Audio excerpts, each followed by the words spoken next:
You've built a successful life, but now what? Welcome to the Gen X Collective podcast. We're for men who are navigating midlife with purpose, health, wealth, family, work, and the mark you've made on the world. We're talking about the stuff that really matters with experts who have solutions, advice, and a sense of humor. And now, here's our host, Laurent Truc.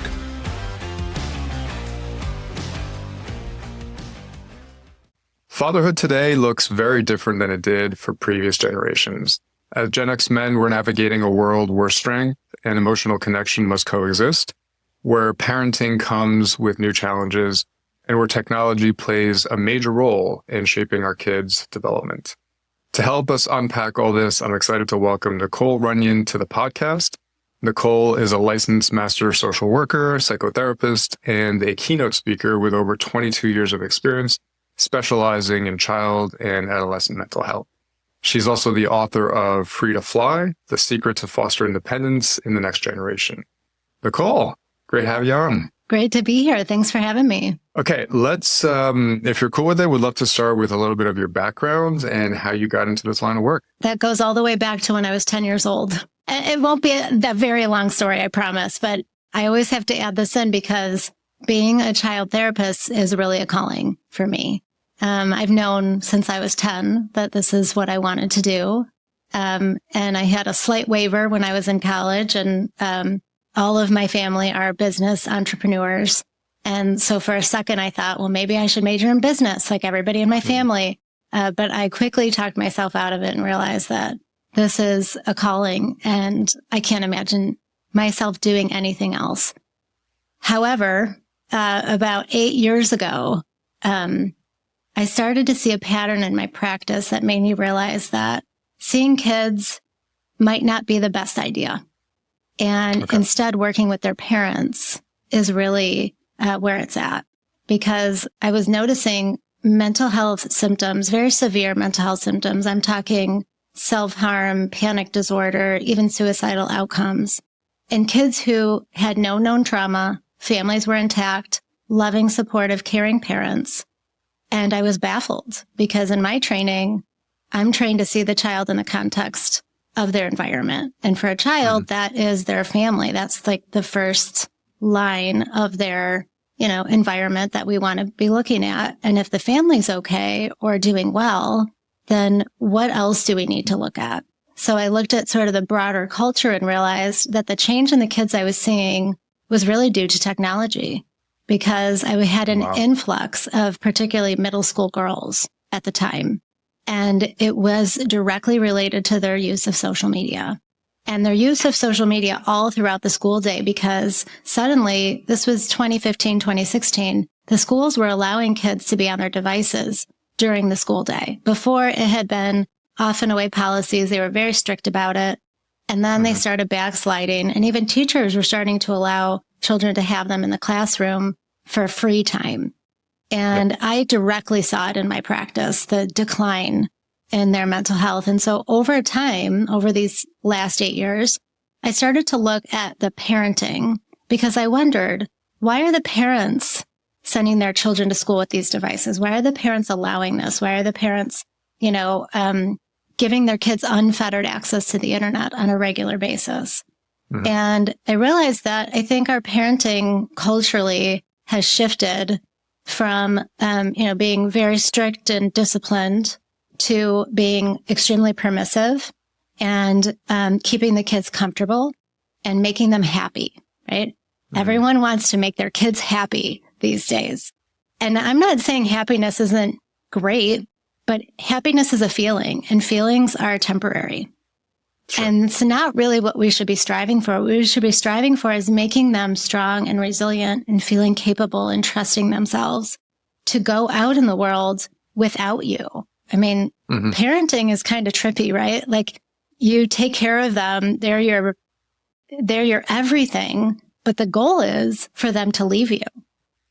And, and our kids today aren't leaving us. Or if they are, they're really struggling out in the world. With basic things. They're dysfunctional, they're disordered. 42% of Gen Z has a mental health diagnosis. And wow. Yeah. 42%. 42%. Okay. Yeah. And they are increasingly disconnected. And so for me, when I thought about that number, right, like that's shocking. And I thought, therapy isn't working, right? If the mental health system were helping these kids, we wouldn't have so many issues and we wouldn't have this so-called epidemic. And so I flipped the script and I said, you know what? I'm not seeing the kids anymore.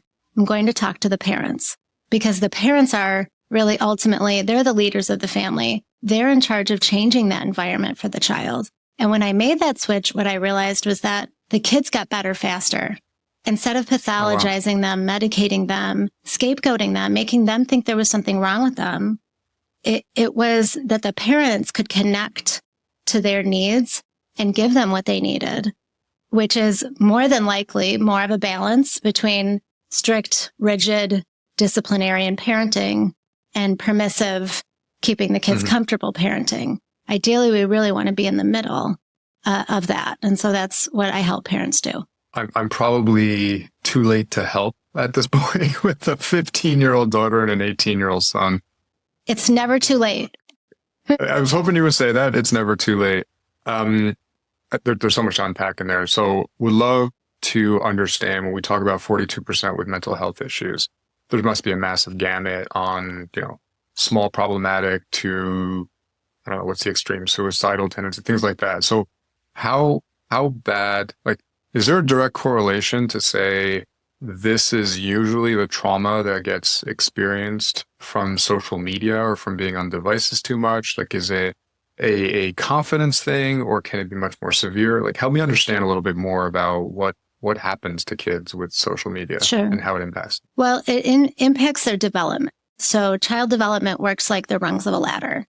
And each stage of development, or you can think of it like chunks of ages, build on the one before it. So imagine if you're missing a rung in a ladder. It's not too terribly hard to get from one rung to the next. A little bit challenging, but not super challenging. So if a child is missing something in a developmental stage, it makes it a little hard to get to the next stage. So you might see some mild anxiety. You might see some lack of confidence, like you mentioned. But generally speaking, that's not when people go to therapy or seek mental health treatment. But because the kids aren't able to move past that or, feel encouraged like they're capable to move past it, more rungs of the ladder are missing for them. And when too much is missing, they can't get from where they are to where they need to be at the correct age that they are. And that's when you start seeing the breakdown in their mental health. And again, that's when people seek treatment. Now, the treatment is, again, revolved around the child instead of being revolved around, why was so much missing? What is happening? And now I often get criticized when I talk about this because people say, well, there's trauma and kids go through hard things and all of that. And absolutely, sure. And most of the time, I'm not talking about kids who have had major trauma in their lives. And I do like to clarify what's the difference between trauma and hardship or adversity, because I think we're really misconstruing that in our culture too, that we think that everyday things that are difficult for kids are traumatic, and that's not trauma. Trauma is actually true abuse, neglect, domestic violence, a substance abusing parent. These are things that we really want to help a child through. And generally speaking, children need therapy for things like this. Now, that being said, a lot of kids I've seen with trauma, they don't want to talk. They're completely shut down. And so sometimes it's not even appropriate to send them to therapy.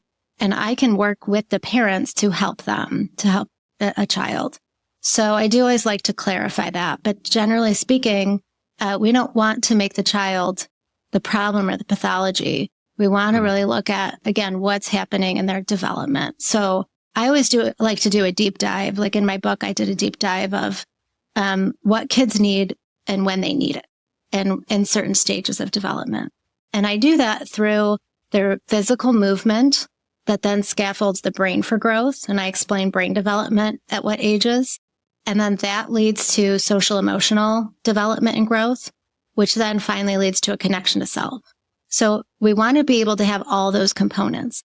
But if you think about what does a screen do, even for like, say, a 3-year-old on an iPad, what they're doing on the screen is concerning. Sure, you want to make sure they're not exposed to dangerous content, but you also want to make sure that what they're doing, being on the screen, is preventing them from doing things in the real world. So, in terms of movement, they should be running and jumping and climbing, right? But they're on a screen. And so their bodies aren't developing the way that they need to, which then again prevents them from brain growth, social emotional growth, and then a connection to self.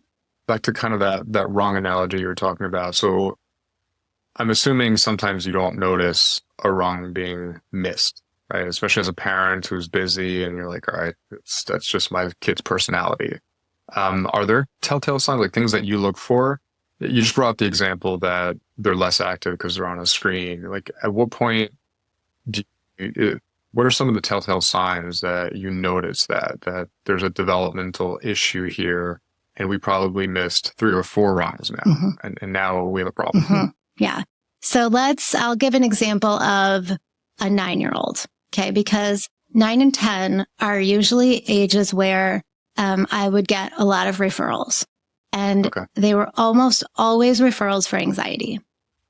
And so what happens in childhood, there are 3 points to where children need some independence because they're naturally separating from their parents. Those points are at 2, 9, and 16. So if at 2, that's always right, the terrible 2s, they dig their heels in, do it by myself, no, I will not. This is a time where they're learning how to say their boundaries, and then they're learning how to respect yours. Now, a lot of parents are afraid of their 2-year-olds, so they give in because they don't want the tantrum, right? Yeah, or they hand the iPad, right? So what that's doing is it's preventing that natural need for separation by having the child respect your boundary, because your boundary, your no in that phase of development is to protect them and to keep them safe. No, you cannot run in the street, right? But instead, parents are giving their kids iPads instead of letting them work through that frustration of being told no. They're also not allowing their kids to do things by themselves. So it really should be a balance of them respecting your boundary and them being able to say, do it by myself, and actually do it. But parents, out of convenience, just do it for them. And they also don't like the frustration tolerance that comes with doing it by themselves. Yeah. So by 9, that's the next time where we want to see some separation and a burst of independence. If they're anxious, part of that is actually quite normal, because at 9, they develop a consciousness around themselves as an individual outside of the family. So they see their small little bodies in a big world, and they're going to be anxious about that. But what tends to happen is that anxiety gets magnified because along the way, they didn't get natural separation from their parents like they needed to. And so by 9, we want to see more separation. We want to see kids being able to go to the store and run an errand for their parents, cook a meal by themselves. If they have younger siblings, babysit the younger siblings or stay home alone. These are all things that 9 is a very great time to introduce, because independence is the cure for that anxiety. But again, today that issue is magnified because the kids didn't get that foundational independence. The next phase is 16. What are we seeing? I don't know if you're seeing this in Canada. I don't know what your age is for driving, but here in the States, 16. Yeah. So we're 16 here too. What we're seeing is kids are not getting their driver's licenses. And it's not because, people criticize me about this too. Well, it's not accessible to everyone. Yes, that's very true. These are kids who it is accessible to them. I know families whose parents bought the car before they were 16 and the car's waiting for them in the driveway and they're not driving it. And so again, independence, they're afraid, they don't trust themselves. And it's because they didn't get that foundational stuff. It's too funny. My daughter's turning 16 in May, and I'm like, all right, you're going to take your test. Are we getting ready? She has no interest. Yeah. And none of her friends have either. Like, it's just very weird. Whereas me growing up, Granted, we lived a few miles from school, and so without a car, I was stuck on the bus. And I was highly motivated to get on my birthday, got my driver's license, bought a car, and I was independent. And I was looking forward to it for years before that. Absolutely. Yeah. It's very interesting. Mm-hmm. Yeah. And a lot of that too today is because parents are scared too. So, yes. It's not just the kids being scared. And in fact, you kind of have to look at that. It's not a chicken egg thing. It really is because the parents have a lot of fear and haven't been able to pull back and allow for that natural separation. And so then the kids aren't ready. But we really do have to look more at the parents and how much they allowed their kids to separate and have that independence. So is it fair to really only blame technology? Because you and I talked a bit before, and granted, technology was not around the way it was when we grew up, but it was so different. Like, was outside all day long on the weekends. I never saw my parents until the sun went down, and my parents were very okay with that, and I was very okay with that. And now getting our kids out of the house is just, it's effort. Like, they don't want to socialize. They don't want to get out there and form groups and play. So what's changed so much between that Gen X generation and this younger cohort? Yeah, you're right. I fully agree. I don't just blame technology. I think technology is really just the modality for the actual issue. And to your point, what did change and what's the issue? It's that Gen X, we were sent outside, right, all day. Like you said, didn't see your parents. Yeah. I mean, my goodness, I went on bike rides like further than my mom would have allowed had she known where I was. Of right? course. But that was the point. That was the point. And there was no tracking. There was no, there was no phones. She didn't know where I was.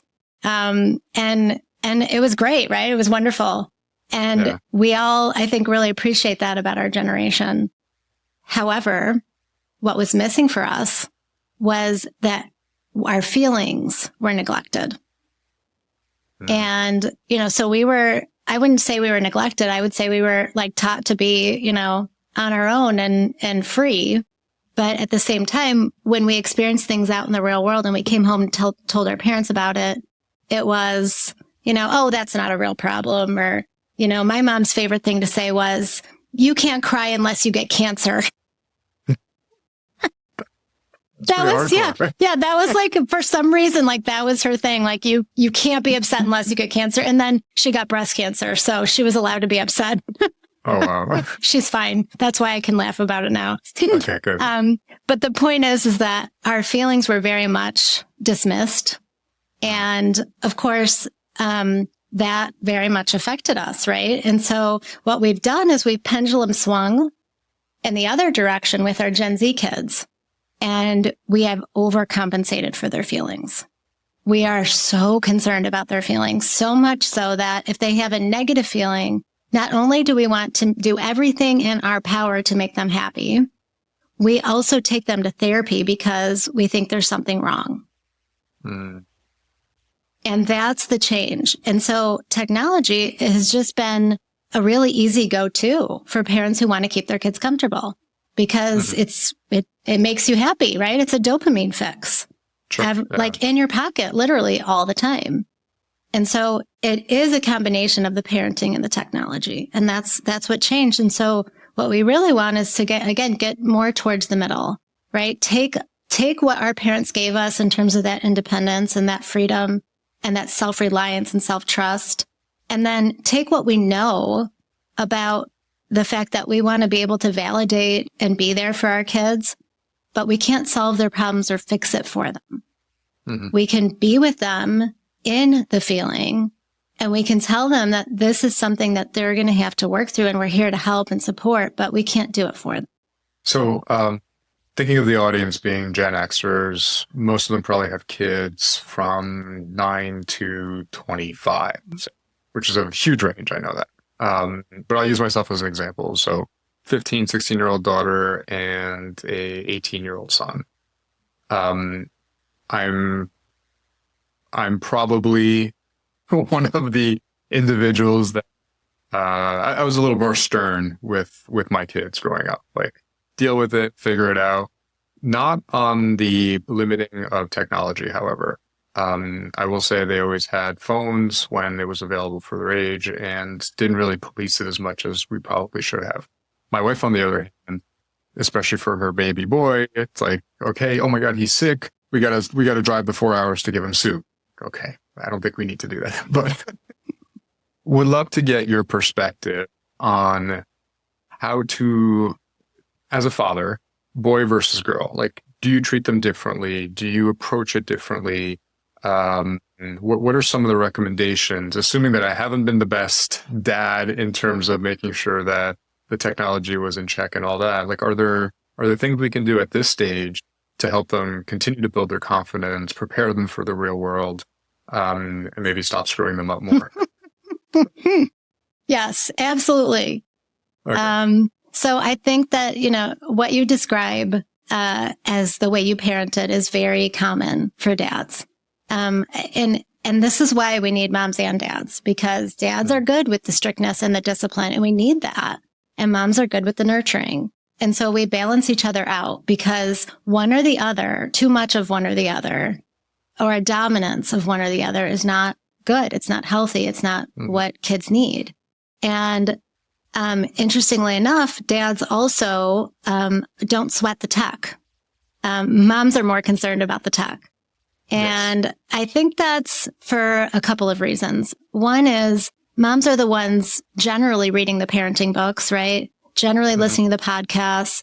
And now culturally, we have a lot of information about how technology is affecting the children, and it's not good for them. And so moms are very much more keen to be on top of that. The other thing for dads too, I think, is that, when we were kids, tech was actually considered like positive, right? We had arcade games, we had Nintendo, but for the most part, we were out and about in the real world, and it didn't affect our development and didn't change us. And it also wasn't designed to be addictive. And so I think dads are feeling like, well, I did it. It was a positive thing for me. It was fun. I hung out with my friends, and, because we didn't have it online where you could just play with your friends when they were at their house and you were at yours. You had to be together. And so it seems very benign to dads. And again, because they're not reading the books and looking at the research, I think they're a little more laissez-faire about it. And what can dads do about that? I think dads can get educated about just how much it affects kids. And particularly, you asked about boys and girls. It affects boys and girls differently, right? I think we know that girls are often attracted to social media because of our more nature to be communion and to have that community, because communities are now online, unfortunately. Whereas boys are more attracted to the gaming because of that need for competition, and it gets their aggression out. And so what dads can do is, sure, absolutely, you're going to parent them differently because they're very different. But you don't need to change your ways of that being that natural disciplinarian. You just do it from a connected place. And what I mean by that is dads have to have that connection to themselves before they can have that connection to their children. And that's always a special challenge for today's dads, because that's not something that was encouraged or taught. So they have to kind of get that now for themselves. Break that down. Connection with themselves, like just understanding how things impact them, or just understanding themselves. Define that a little bit. Yeah, so understanding their feelings, tolerating feelings. I don't necessarily mean, go to therapy. If you feel like you need to, or you feel like there's something really unresolved from your past, then that could be helpful as well.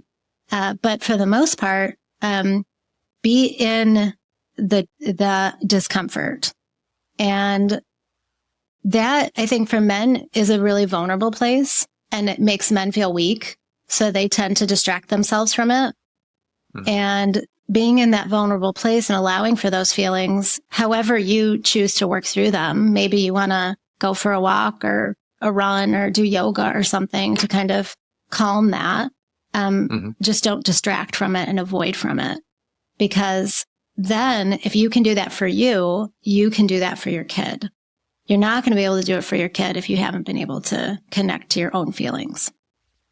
Sure. Yeah. Actually, that brings up a good point. How I was on a podcast not too long ago where the individual was talking about the importance of Gen X men being more open about their feelings directly to their kids and like telling them like, this is what I'm feeling. And even things that we were raised to not tell everybody, like, what will the neighbors think? Like, keep that to yourself. This is not the type of stuff you want to share. Where do you draw the line? Like, how much do you share with your kids? You don't want to burden your kids with adult problems, right? So if you're feeling like financial stress or you're having marital issues or something like that, you don't want to share those kinds of details. You can share things like how you feel just day to day. Like, hey, I had a great day today, or hey, I had kind of a disappointing day today. I wanted to get something done or accomplish something and I didn't get it done. That kind of basic stuff. That's not too burdensome for children. You could also share, how you relate to them and how you feel with them. So, oftentimes dads will get disciplinarian or parental if they feel disrespected. So I always recommend, that just happened. Yeah. Yeah. My husband too, like that's his big trigger is when he feels disrespected. And, it's perfectly okay to tell your kids that you feel disrespected. And you want to be able to communicate that effectively, right? Like my husband sometimes is communicating that in a really angry way and nobody hears him. That sounds, this happened last night. That's why I'm laughing. like, yes, my daughter said something and I just went off. Yeah. Yeah, of course. I mean, because it doesn't feel good. So what you could do is you could say, hey, first you have to probably calm yourself, take a minute, take a breather, walk out of the room if you need to, and then come back and address it and say, hey, what you said made me feel this way. You may not have meant it that way, but it's how it made me feel. And that's hard for men to do, right? Like, that is. Yeah, because I think most men hear that and they think, I'm not going to say that. Like, that's cheesy or that's dumb or, Who has the time for that? Let's just yell and move on. Exactly. Yeah. Yeah, because that's how you relate to each other, right? I mean, 100%. I was just talking to like a 12-year-old boy and he said he was getting bullied by the neighborhood kids. And I was checking in with him about it and, how's it going? He goes, it's fine. I punched one of them in the chest and now we're friends. And I said, yeah, that's a boyhood. Yeah. But when it comes to your kids, it doesn't work that way, right? So men do have to kind of get in that space of, you can tell them that you don't like what they're doing. You can tell them that it's not okay, or, you can get parental. Absolutely. You just want to do it in an effective way so they hear you. And there's probably a different mode of sharing that between son versus daughter. Like I can see me having that conversation more readily with my daughter, saying, I can't believe you said that. And here's how it made me feel. With my son, I'm very direct. He gets it. And he's a little more mature. He's 18, although I think girls are more mature than boys between 16 and 18 anyway. But there's definitely some learnings there around how to approach that between girl and boy. Absolutely. Yes. And I think you're right. I think boys are just going to understand it more when dads get tough like that. And girls are very sensitive. So I think that it's, that's where you, like you say, you're going to have differences in how you parent them. And your kids, right? You know your kids better than anyone. So that's why I always recommend like taking a minute, walk away, take that deep breath, ask yourself, okay, what do I need? And then what do they need to learn that lesson, right? Because that's your job in the moment, is teaching them that whatever they did isn't okay. So now I have a question, if we can pivot. So as kids get older, so my son's 18, he's going to university. In Ontario, and I think half the world, housing prices are through the roof. I am completely expecting him to at some point need to come back home and live with us for some time before he'll eventually leave on his own. It's kind of a two-sided question. One, how do you work through that dynamic of now having a mature young male in the house? Because I did this for 6 months when I went to university. I came back while I was trying to figure out my housing, and I drove my parents nuts. I was coming home at 3:00 in the morning. Like, it was not fun. Within 3 months, my parents were like, you really need to find your place, and we're happy to help you if you can't do it on your own. I am anticipating I'm going to have that conversation with my son, and there's not a lot of housing options. So any tips and tricks on two things? One, how to handle it during that period, and two, how to motivate them to want to be on their own and go find 15 roommates and share a house. It's probably better than driving me crazy. What are your thoughts on that? Absolutely. So the parents are the template for relationships out in the world. And you show them, you're the example of how they should be expected to be treated by other people, and they should treat other people. So when they come back after college, you want to have a lot of boundaries around what's appropriate, what your expectations are, what's respectful, because when he does move out, whether that's with roommates or a significant other, he's going to have to live with somebody else and relate to them in that way of we're sharing the space and we all want to be respectful. So whatever those house rules are, it's perfectly okay to impose on an adult child because it's about a mutual respect and it's about this is how we're all going to cohesively live together. So set those expectations of cleaning up after yourselves, doing chores, telling us if you're not going to be home. I've heard a lot of parents of adult children, their biggest complaint is dinner time because they don't know if their kids are going to be home or not. They don't know how much food to make. And then they overmake and then there's too many leftovers or they undermake and then the kids don't eat. And it's all very frustrating. So basic things like that. And then the second part of what you asked, which is that idea of how to make them want to leave. Don't make it too comfortable for them. Okay. So, I like this one. Okay. So it's the idea of like the restaurant is cold because they don't want people sitting there all night and taking up the tables. They want to turn those tables and make more money. So of course you don't want to be awful to them, but don't make it too comfortable. Don't make it too easy for them to stay. Should have told that to my parents way back. Yeah. My mom was bad at that too, because I did the same thing. I boomeranged back for 6 months, just like you.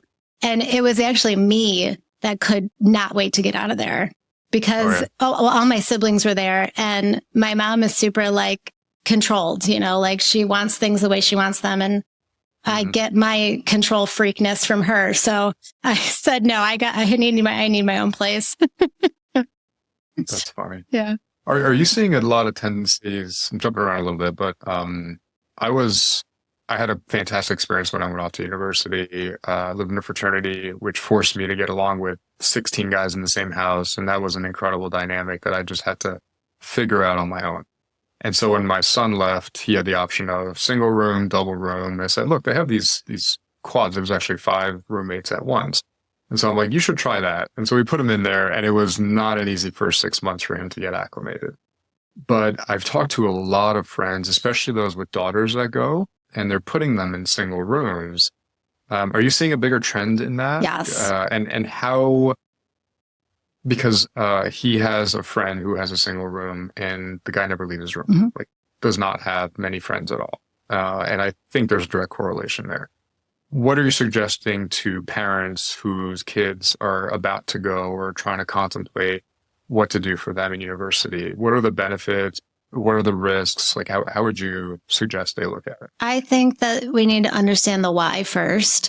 Why are they all wanting single rooms and why are their parents allowing that, or maybe not allowing that? That's probably not the best word, but encouraging that or not challenging.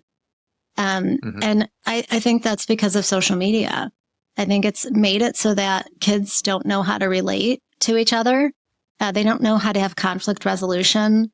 And they're very anxious about the idea of trying to work with a roommate in such a small space. Because, it's hard, right? Like you said, you learned a lot from living with all those guys. I learned a lot from having roommates throughout college. Every year I would move and have different roommates. And it was challenging, right? And I think today's kids don't trust themselves. They feel very anxious about life in general and socially anxious because, again, social media was such an easy way out of that discomfort. And those are the missing rungs. So from 12 to 18, that's really a time when kids need to be able to compare themselves to kids in the outside world, to learn how to relate in a way that says, hey, this is what I need. And I have these expectations of you in this relationship. And I always tell kids that age, you're responsible for how people treat you. And that's really hard because you have to confront and you have to, Sure. go through conflict and get to the other side of that. But kids are not getting to the other side of that. So what parents can do is challenge them. First, explain to them, hey, you know what? Because of your social media use, you're a little bit behind on this life skill. And here's why, here's what you need to be doing. And that's going to be really hard and that's going to be uncomfortable. But, I'm challenging you or I'm asking you to try because it's important for when you're out of college. You can't have a single room forever, right? Well, maybe you can and you'll be lonely and you'll have that set of problems. But chances are you're going to be working in an environment with other people. And if you've had a single room all this time and you've been on social media all this time, you're going to really struggle in the real world, which we know Gen Z is. That sounds like a very mature and difficult conversation to have for a 16, 17, 18-year-old, right? To say, look, I want to put you through pain to make things a little better after. Yeah. And there's something about physical pain versus this emotional pain. I find emotional pain is way more challenging to overcome because you could just, I just do what I did before and I don't have to engage in that pain. Any tactics on how to present that? And then when do you know that, or when can you tell that you need help, that you're just not able to influence that yourself and finding somebody like you for assistance?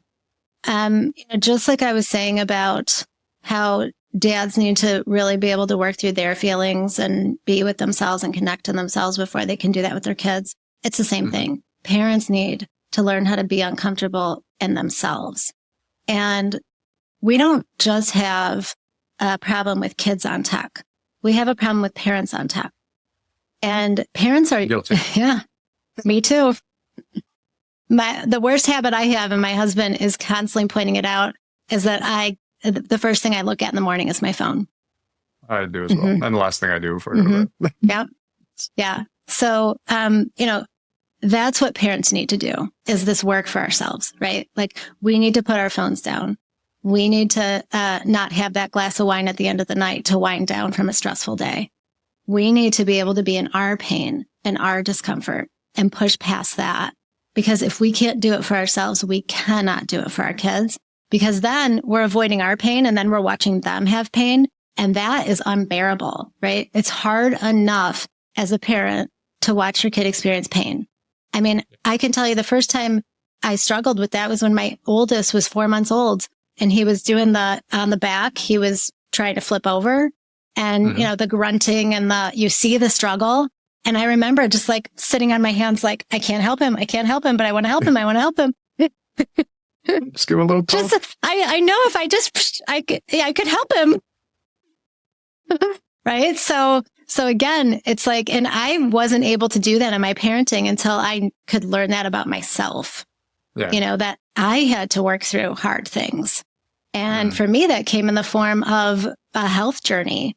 I started working out every day. I peeled back on a lot of unhealthy food I was eating to get to a point to where like the list of things I don't eat is longer than the list of things I do eat. And that's hard, right? It's hard every day, but I'm choosing hard because I know that's good for me. And so then I can choose hard for my kids.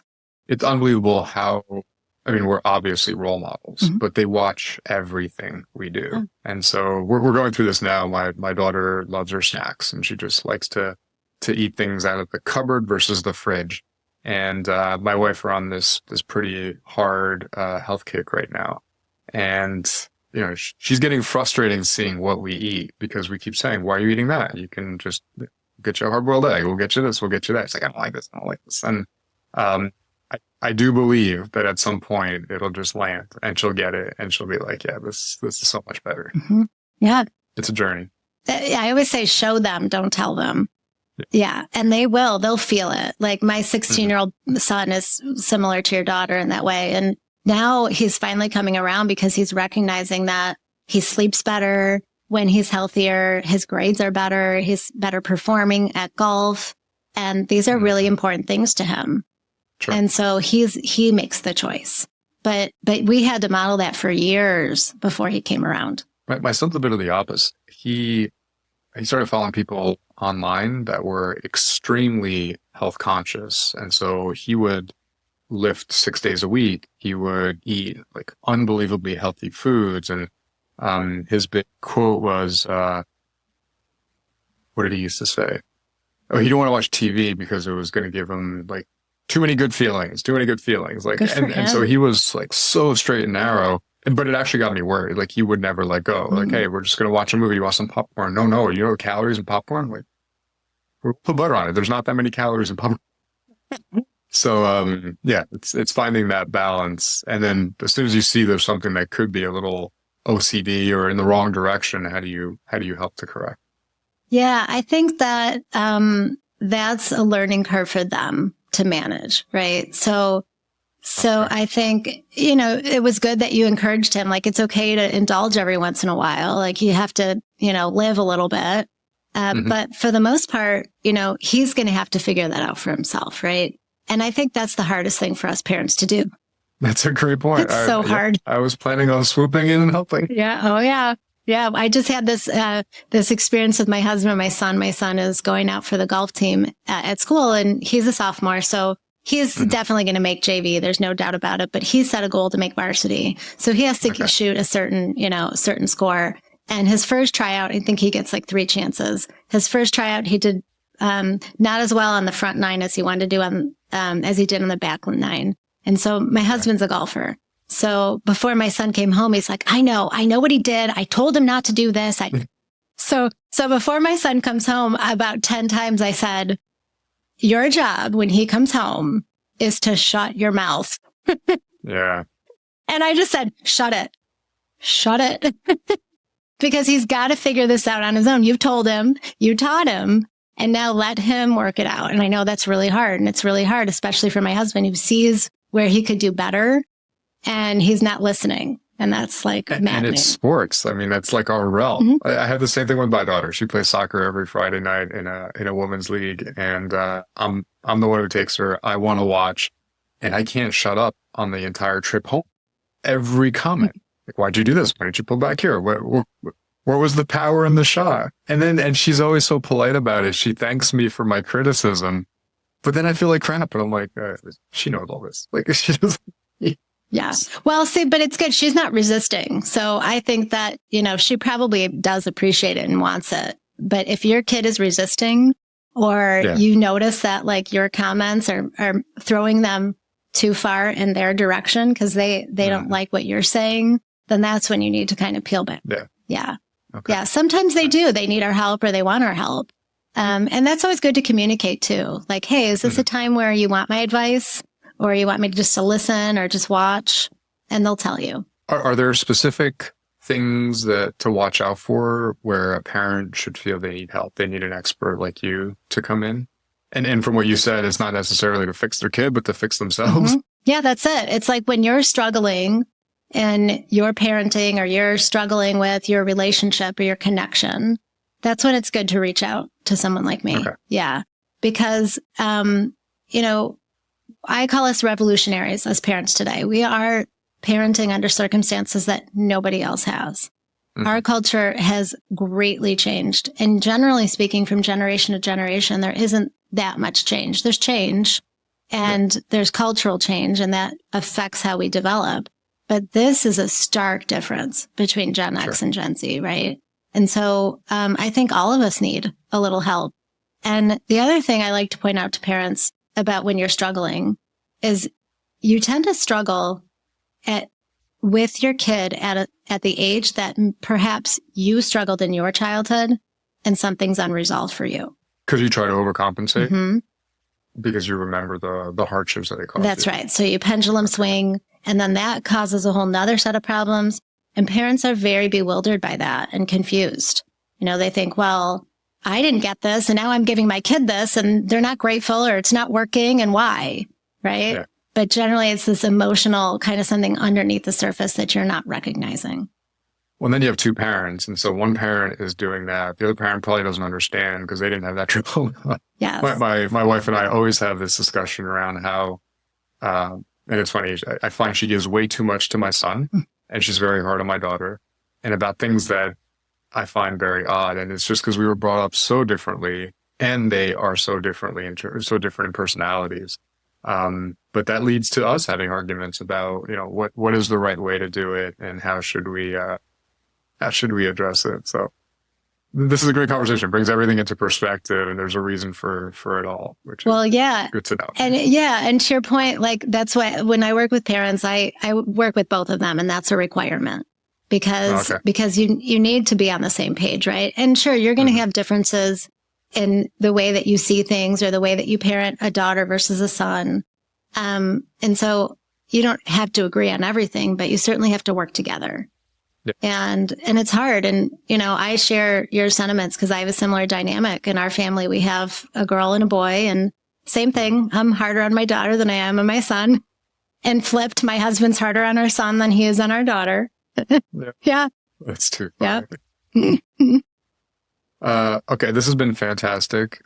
Nicole, you have a book. Do you want to tell us a little bit more about it? Yeah. So it is, you read the title, Free to Fly. And the goal of the book is really to help parents. And I want parents to know that we have much more power than we think.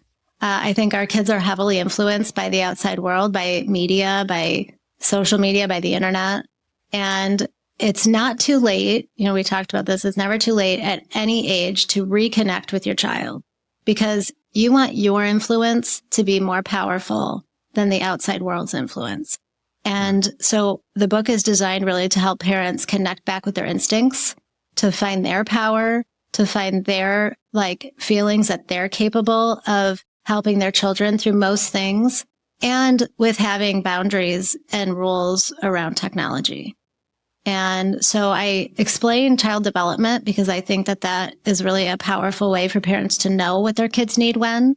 And then I give really practical solutions for, tech addicted kids or kids who are struggling with trusting themselves to work through hard things and have that confidence and ultimately grow to independence, because that's what we all want. Outstanding. Okay, great. Free to Fly. That's what it's called? Yes. Awesome. All right, we'll put all that in the show notes, and we'll also have information for people who want to contact you. Appreciate you taking the time. This was fantastic. I learned a ton. I have some conversations to have with my kids and my wife. Wonderful. Well, thank you for having me. This was a lovely conversation. Thanks so much, Nicole. Thank you. Take care. You too.